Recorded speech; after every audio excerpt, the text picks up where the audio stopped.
এক সেকেন্ডের জন্য এটা ভাববেন না যে আমি তো খারাপ, আল্লাহ যদি আমাকে জাহান্নামে ফেলেনও এক সময় তো আমি এখান থেকে মুক্তি পাবো। এই ধরনের চিন্তাকে কখনো প্রশ্রয় দিবেন না। এই ভূমিকা দেওয়ার পর যখন বিচার দিবস শুরু হবে, যখন সমগ্র মানব জাতি একত্রিত হবে, তারা জানে না কোথায় যাবে, তারা জানে না কোন দিকে ফিরবে। এই ঘটনা আসলে রাসূলুল্লাহ সাল্লাল্লাহু আলাইহি সাল্লামের একটি হাদিসে উল্লেখ করা হয়েছে।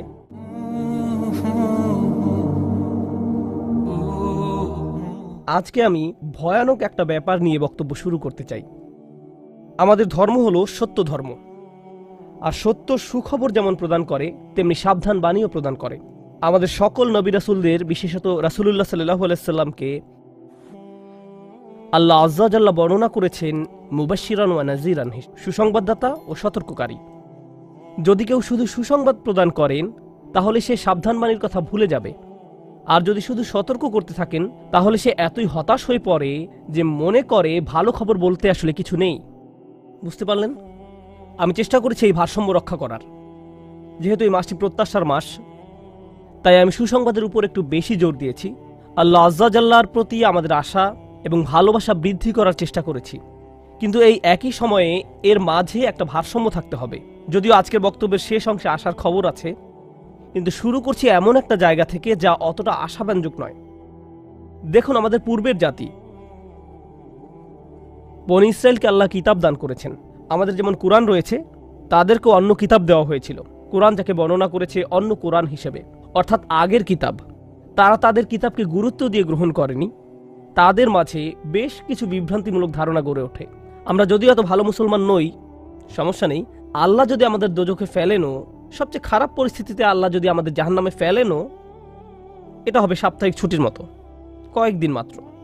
কারণ তিনি আমাদের এতই ভালোবাসেন যে মুসলমানরা শেষমেশ তো জান্নাতে যাবেই। তাই আমরা যদিও জাহান্নামে যাই, সেটা হবে অল্প কিছু দিনের জন্য, সমস্যা নেই। লান তামাসসানা নারু ইল্লা আইয়ামাম মা'দুদাত, গুটি কয়েকদিন ছাড়া আগুন কখনো আমাদের স্পর্শ করবে না, কিছুদিন মাত্র। ব্যাপারটা হলো, জান্নাত জাহান্নামের পূর্বে বিচার দিবস রয়েছে, যেটি একদিনের জন্য, সেটা 1000 বছর লম্বা হবে। জান্নাত বা জাহান্নাম নয়, আল্লাহর কথা অনুযায়ী শুধু বিচারের দিনটি এত লম্বা হবে।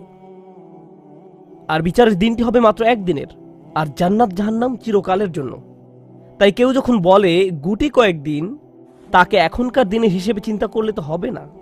বর্তমানে পৃথিবী তার অক্ষ বরাবর ঘুরে, আমরা সূর্যের উদিত হওয়া এবং অস্ত যাওয়া দেখি, কিন্তু কিয়ামতের দিন সূর্য, চাঁদ এবং পৃথিবীর সব কিছুকে ধ্বংস করে নতুন একটা ব্যবস্থাপনা তৈরি করা হবে। তাই আমরা এখন যেভাবে 24 ঘন্টার হিসেব করি, সেভাবে রাত দিনের হিসাব করলে তো চলবে না যখন আখিরাত শুরু হবে। চলুন তাহলে সবার আগে এই ধারণাটি আমাদের মাথা থেকে ফেলে দেই।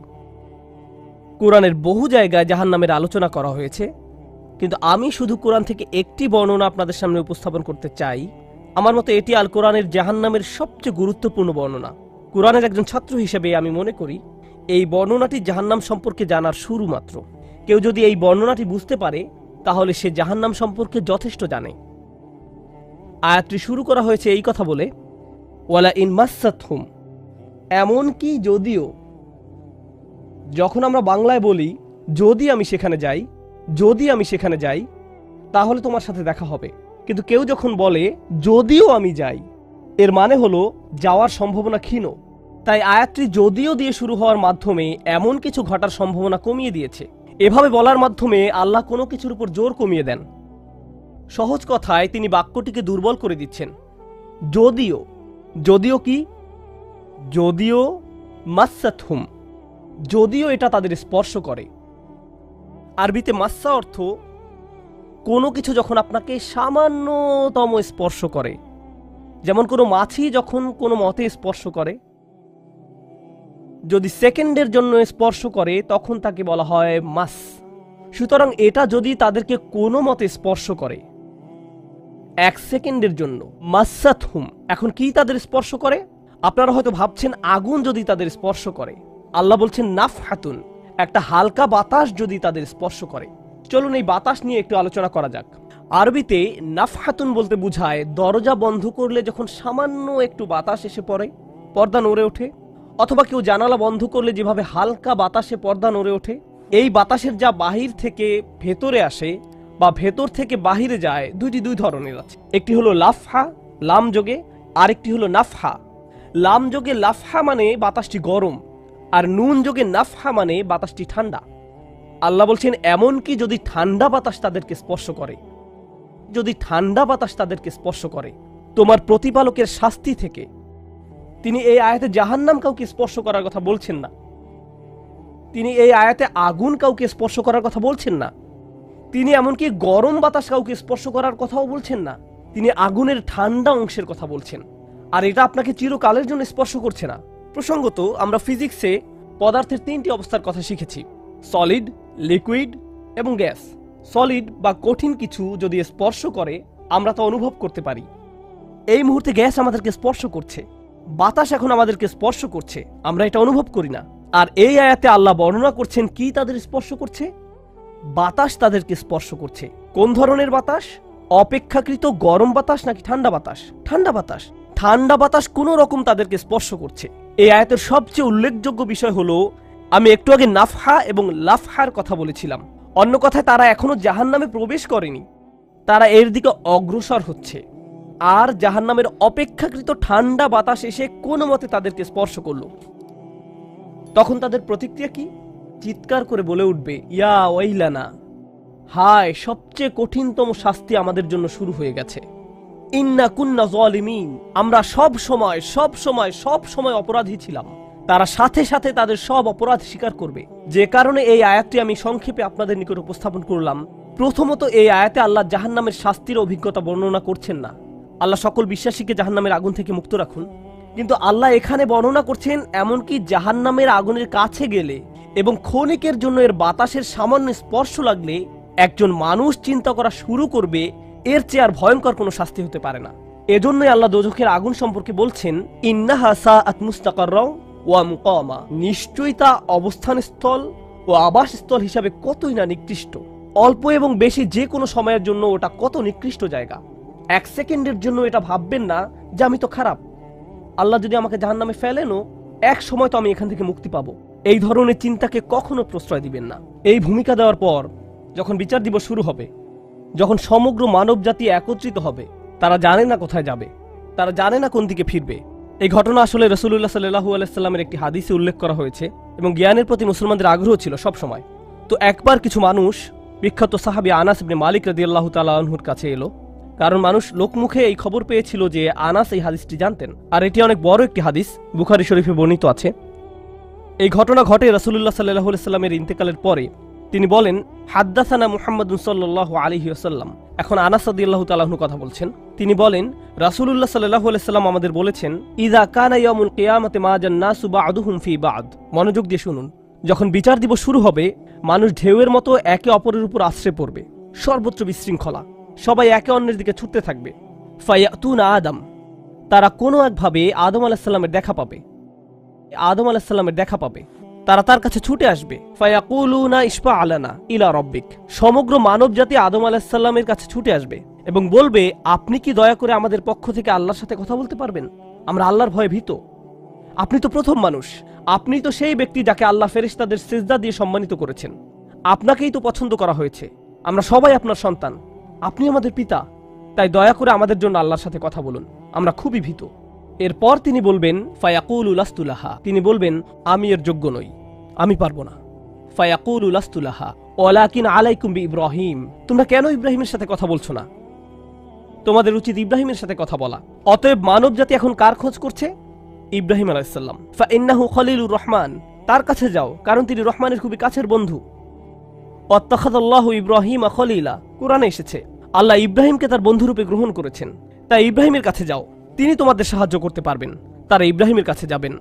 ফায়াতুনা ইব্রাহিমা ফায়াকুলু লাস্তু লাহা, তারা ইব্রাহিমের কাছে গেলে তিনি বলবেন, আমি এর যোগ্য নই, আমাকে এই কাজের জন্য তৈরি করা হয়নি, আমি তোমাদের জন্য আল্লাহর সাথে কথা বলতে পারবো না। ওয়ালাকিন আলাইকুম বিমূসা, তোমরা কেন মূসা আলাইহিস সালামের কাছে যাচ্ছ না? তো মানব জাতি মূসা আলাইহিস সালামের কাছে দৌড়ে যাবে। ফাইন্নাহু কালিমুল্লাহ, তিনি আল্লাহর সাথে অনেক কথা বলতেন। ওয়া কাল্লামাল্লাহু মূসা তাকলিমা, আর আল্লাহ মূসার সাথে কথা বলেছেন সরাসরি। সুতরাং তিনি যেহেতু আল্লাহর সাথে কথা বলতে অভ্যস্ত, আজকে তো কথা বলার উত্তম সময়, তিনি তোমাদের পক্ষ থেকে আল্লাহর সাথে কথা বলবেন। ফায়াতুনা মূসা ফায়াকুলু লাস্তু লাহা, মানব জাতি দৌড়ে মূসা আলাইহিস সালামের কাছে যাবে, তিনি বলবেন, আমি এর যোগ্য না, আমি পারবো না। ওয়ালাকিন আলাইকুম বিঈসা, তোমরা ঈসা আলাইহিস সালামের কাছে কেন যাচ্ছ না? ফাইন্নাহু রূহুল্লাহ ওয়া কালিমাতুহু, তিনি হলেন আল্লাহর দেওয়া রূহ এবং তিনি আল্লাহর কালিমা। আল্লাহর হুকুমে তিনি অলৌকিকভাবে জন্মগ্রহণ করেন। কুন ফায়াকুন। অতএব তিনি যেহেতু সকল রাসূলদের মাঝে বিশেষ মর্যাদার অধিকারী, তার কাছে যাও, তার সাথে কথা বলো। সকল মানুষ দৌড়ে ঈসা আলাইহিস সালামের কাছে যাবে। ফায়াকুলু লাস্তুলাহা, তিনি বলবেন আমি পারবো না, এই কাজ আমার জন্য নয়, আমাকে এই কাজের জন্য তৈরি করা হয়নি। তারপর তিনি বলবেন ওয়ালাকিন আলাইকুম বি মুহাম্মাদিন সাল্লাল্লাহু আলাইহি ওয়াসাল্লাম, মানবজাতি তোমাদেরকে মুহাম্মদ সাল্লাল্লাহু আলাইহি ওয়াসাল্লামের কাছে যেতে হবে। মানুষেরা তখন রাসূলুল্লাহ সাল্লাল্লাহু আলাইহি ওয়াসাল্লামের কাছে যাবে। এখন রাসূল সাল্লাল্লাহু আলাইহি ওয়াসাল্লাম আমাদের বলছেন ফায়াতুনি ফাআকুল, সবাই তখন আমার কাছে আসবে আর আমি তাদেরকে বলবো। এখন রাসূল সাল্লাল্লাহু আলাইহি ওয়াসাল্লাম আমাদের বলছেন আনা লাহা, আমার জন্য এই কাজ, আমি এই কাজের যোগ্য। আনা লাহা ফাআস্তাযিনু আলা রব্বি। প্রসঙ্গত আমি আপনাদেরকে আরো বলার পূর্বে বিচার দিনের একটা দৃশ্য হলো, আল্লাহ বলেন ইয়াউমা ইয়াকুমুর রূহু ওয়াল মালাইকাতু সাফফান লা ইয়াতাকাল্লামুনা ইল্লা মান আযিনা লাহুর রহমান ওয়া ক্বালা সাওয়াবা। যেদিন রূহ ও ফেরেশতাগণ সারিবদ্ধভাবে দাঁড়াবে, এমন এক সময় থাকবে যখন কেউ কথা বলতে পারবে না। এমন এক ধরনের নীরবতা, এমন নীরবতা বিরাজ করবে যার কথা মানবজাতি কোনোদিন শোনেনি। এমন ধরনের নীরবতার অস্তিত্ব কখনো কোনোদিন ছিল না। সেই রকম পিনপতন নীরবতায় আল্লাহ বলেন লা ইয়াতাকাল্লামুন, কেউ কথা বলতে পারবে না, ইল্লা মান আযিনা লাহুর রহমান, দয়াময় আল্লাহ যাকে অনুমতি দিবেন সে ব্যতীত। আর তিনি হলেন মুহাম্মদুর রাসূলুল্লাহ সাল্লাল্লাহু আলাইহি সাল্লাম। তিনি এমন সময় আল্লাহর কাছে আসবেন যখন সৃষ্টির কারো একটি শব্দ করার অনুমতি থাকবে না, সৃষ্টির কারো কোনো আওয়াজ শোনা যাবে না। তিনি আল্লাহর সামনে এসে আল্লাহর কাছে কথা বলার অনুমতি চাইবেন। ফায়ুযানু লি, তিনি বলেন আমাকে কথা বলার অনুমতি দেওয়া হবে। ওয়ায়ুলহিমুনি মাহামিদা আহমাদাহু বিহা লা ইয়াহদুরুনিল আন, সেই দিন আল্লাহ আমাকে স্পেশাল একটি দোয়ার মাধ্যমে তার প্রশংসা, তার কৃতজ্ঞতা করা শেখাবেন, যেটি বিচার দিবসে আমাকে দেওয়া হবে, যা এর পূর্বে কাউকে দেওয়া হয়নি, কোনো সৃষ্টিকে দেওয়া হয়নি। এক স্পেশাল ওয়াহি রাসূলুল্লাহ সাল্লাল্লাহু আলাইহি সাল্লামকে দেওয়া হবে বিচার দিবসে, যা কোনো সৃষ্টিকে দেওয়া হয়নি। আর তিনি সেই দিন সেই স্পেশাল উপায়ে আল্লাহর প্রশংসা করবেন, লা ইয়াহদুরুনিল আন, আর সেই ওহী এখনো আমার কাছে আসেনি, সেই দোয়া এখনো আমি জানি না। ফা আহমাদাহু বিতিলকাল মাহামিদ, তারপর আমি আল্লাহর দেওয়া সেই স্পেশাল বাক্যগুলোর মাধ্যমে আল্লাহর প্রশংসা করব। ওয়া আখিরু লাহু সাজিদান, আমি সেই বাক্যগুলো উচ্চারণ করার পর আল্লাহর সমীপে সিজদায় অবনত হব। কিয়ামতের দিনে দৃশ্যপটে রাসূলুল্লাহ সাল্লাল্লাহু আলাইহি সাল্লাম এমন জায়গায় থাকবেন, এই অবস্থাকে বলা হয় মাকামা মাহমুদা, একটা স্টেশন, অথবা বলতে পারেন এমন একটা স্টেজ যা প্রশংসিত, আর মানবজাতি সেটা প্রত্যক্ষ করবে। আমরা সবাই এটা দেখতে পাবো। আমরা সবাই তখন নিশ্চুপ থাকব, আর তিনি সিজদায় পড়ে যাবেন। তিনি যখন সিজদায় পড়ে যাবেন তখন আল্লাহ আযজা ওয়া জাল্লা তার সাথে কথা বলবেন। এতক্ষণ তিনি আল্লাহর সাথে কথা বলছিলেন, এখন আল্লাহ আযজা ওয়া জাল্লা তার সাথে কথা বলবেন। তিনি কি বলবেন? ইয়া মুহাম্মদ ইরফা রাসাকা, তিনি বলবেন মুহাম্মদ তোমার মাথা উত্তোলন করো। ওয়াকুল, বলো, ইউসমা আলাকা, তোমার কথা শোনা হবে। শুধু যে আল্লাহ তার কথা শুনবেন তা নয়, বরং বিচার দিনে উপস্থিত সবাই তার কথা শুনতে পাবে। ইউসমা আলাক, তারপর আল্লাহ বলেন ওয়াসাল তুতা, চাও তোমাকে দেওয়া হবে, তুমি যা চাও দেওয়া হবে। কিয়ামতের দিন আল্লাহর একটি সৃষ্টি কেমন পজিশনে থাকলে আমরা সবাই যখন আল্লাহর নিকট ভিক্ষা চাচ্ছি, আতমিম লানা নূরানা ওয়াগফির লানা, হে আমাদের পালনকর্তা, আমাদের নূরকে পূর্ণ করে দিন এবং আমাদেরকে ক্ষমা করুন, এই কথা বলে আমরা আল্লাহ আযজা ওয়া জাল্লার কাছে কাকুতি মিনতি করতে থাকব। আর এখানে আল্লাহ তার এই সৃষ্টিকে বলছেন তুমি চাও, তুমি যা চাও আমি দিব, সাল তুতা। এই হলো আমাদের রাসূল সাল্লাল্লাহু আলাইহি সাল্লাম। তারপর আল্লাহ বলবেন ওয়াশফা, তুমি যদি কারো পক্ষ থেকে কথা বলতে চাও, তুমি যদি কারো ব্যাপারে সুপারিশ করতে চাও, যাও সুপারিশ করো। তুশাফা, আমি তোমাকে অন্য মানুষদের পক্ষ হয়ে কথা বলার অধিকার দিলাম। তুশাফা, এই গ্যারান্টি আল্লাহ তার রাসূল সাল্লাল্লাহু আলাইহি সাল্লামকে দিয়েছেন। ফাকুলু ইয়া রব, তখন আমি বলবো ইয়া রব, উম্মতি উম্মতি, তিনি সর্বসাকুল্যে এই কথা বলবেন, এটাই তার সম্পূর্ণ বাক্য, আমার উম্মাহ আমার উম্মাহ, আমার মানুষ আমার মানুষ। কিয়ামতের দিন সবাই বলবে নাফসি নাফসি, আমি নিজে আমি নিজে আমি নিজে। আল্লাহর নবীরা যারা মানুষকে আল্লাহর দ্বীনে আনার জন্য দিবারাত্রি পরিশ্রম করে গিয়েছেন, যেমন ইব্রাহিম আলাইহিস সালাম, যার এই দুনিয়ায় থাকাকালীন সময়ে শুধু একটাই উদ্বেগ ছিল মানুষের মুক্তি, বিচারের দিনে তিনি বলবেন না, যাও অন্য কোথায় যাও, যাও মুসার সাথে কথা বলো। মুসা আলাইহিস সালাম, যিনি বনি ইসরাইল নিয়ে চিন্তিত ছিলেন, তিনি বলবেন না, যাও ঈসার সাথে গিয়ে কথা বলো। আর আমাদের রাসূল সাল্লাল্লাহু আলাইহি সাল্লাম বলবেন, প্রসঙ্গত কোরআনে কিয়ামত দিবসের যে ভয়াবহতার কথা বর্ণনা করা হয়েছে তা একবার চিন্তা করে দেখুন। ইয়াউমা তারাউনাহা তাযহালু কুল্লু মুরদিআতিন আম্মা আরদাআত। প্রত্যেক মা যে তার বাচ্চাকে দুধ খাওয়াচ্ছে তার বাচ্চাকে ফেলে দিবে যেন সে কিছুই না। ইয়াফিরুল মারউ মিন আখিহি ওয়া উম্মিহি ওয়া আবিহি। সেদিন মানুষ তার ভাইয়ের কাছ থেকে পালাবে, মায়ের কাছ থেকে পালাবে, বাবার কাছ থেকে পালাবে, ওয়া সাহিবাতিহি ওয়া বানিহি। তার স্ত্রীর কাছ থেকে পালাবে, ছেলেমেয়ের কাছ থেকে পালাবে।